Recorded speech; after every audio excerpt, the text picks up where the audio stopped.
Welcome to Penrose Learning, where we make understanding easy.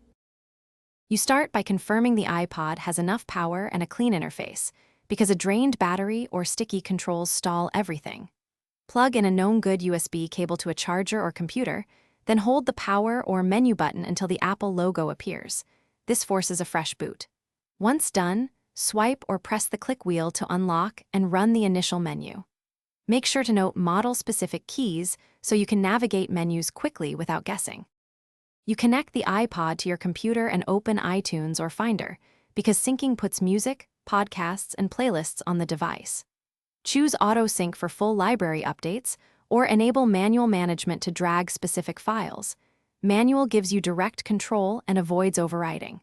While syncing, set the playback options and EQ on the device for consistent sound, and check storage to confirm transfers completed. If you use podcasts or audiobooks, organize them into playlists so you can find long-form audio fast. You finish by learning daily use and simple recovery steps so small problems don't become big ones.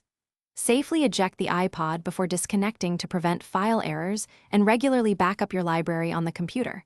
Backups let you restore if the device misbehaves. If it freezes, try a soft reset first. If that fails, use a DFU or restore mode through iTunes/Finder. If power issues persist, consider a battery replacement.